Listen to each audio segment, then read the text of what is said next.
السلام علیکم ورحمۃ اللہ وبرکاتہ۔ کیسے ہو ناظرین؟ میں امید کرتا ہوں سب بخیر ہوں گے۔ کتاب بخاری شریف کے ذریعے سے حدیث پاک میں بتانے کی کوشش کرتا ہوں۔ اعوذ باللہ من الشیطان الرجیم، بسم اللہ الرحمن الرحیم۔ نبی کریم صلی اللہ علیہ وسلم کے غزوات جہاد کا بیان۔ حدیث نمبر 562۔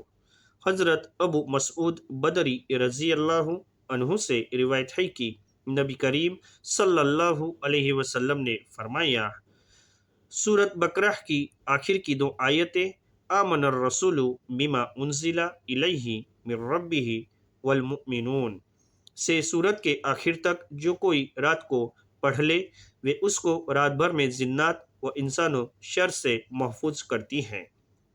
وضاحت: جہاد میں بھی حفاظت کی زیادہ ضرورت ہوتی ہے اور دوسرے خطرناک حالات میں بھی یہ عمل روزانہ کرنا بہت بہتر ہے۔ حدیث نمبر 563۔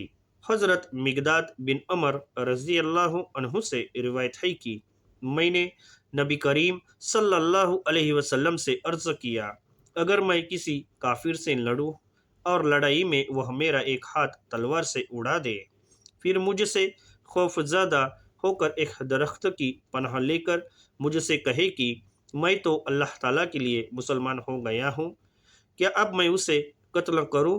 جب وہ ایسا کہتا ہے، آپ نے فرمایا، اسے قتل نہ کرو۔ میں نے عرض کیا، یا رسول اللہ، اس نے میرا ہاتھ کاٹ دیا۔ پھر کاٹنے کے بعد یہ کلمہ کہا۔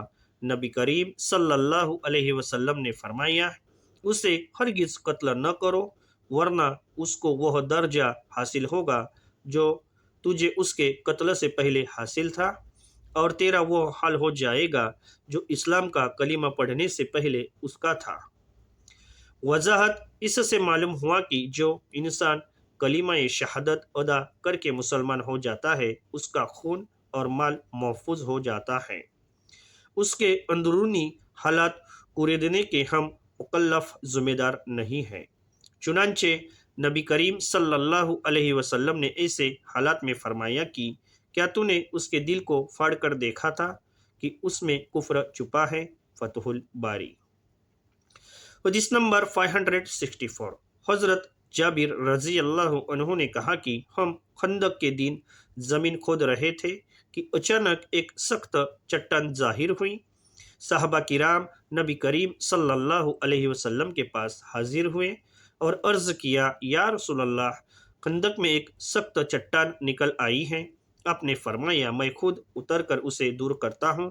چنانچہ آپ کھڑے ہوئے تو بھوک کی وجہ سے آپ کے پیٹ پر پتھر بندھے ہوئے تھے اور ہم بھی 3 دن سے بھوکے پیاسے تھے۔ آپ نے کدال ہاتھ میں لی اور اس چٹان پر ماری تو مارتی ہی وہ ریت کی طرح ریزہ ریزہ ہو گئی۔ وضاحت: ایک حدیث میں ہے کہ نبی کریم صلی اللہ علیہ وسلم نے بسم اللہ پڑھ کر جب کدال ماری تو چٹان کا 1/3 حصہ ٹوٹ گیا۔ آپ نے اللہ اکبر کہا اور فرمایا، اب میں شام کے علاقے کے سرخ محل دیکھ رہا ہوں اور مجھے اس کی چابیاں سونپ دی گئی ہے۔ پھر دوسری چوٹ لگائی تو فرمایا، اب میں ایران کے سفید محلوں کو دیکھ رہا ہوں اور مجھے اس کی بھی چابیاں دے دی گئی ہیں۔ اسی طرح اپنے تیسری چوٹ ماری تو یمن کے بارے میں بھی ایسا ہی فرمایا۔ فتح الباری۔ میں امید کرتا ہوں کہ میرا یہ چھوٹا سا ویڈیو اب سبھی حضرات کو پسند آیا ہوگا۔ آپ کا موٹیویشن میرے لیے بہت ضروری ہے۔ اللہ تعالیٰ دین اور حدیث سمجھنے کی نیک توفیق دے۔ بچوں کو قرآن، حدیث اور دین سکھلانا ماں باپ کا فرض ہے۔ فقط و سلام۔ السلام علیکم ورحمۃ اللہ وبرکاتہ۔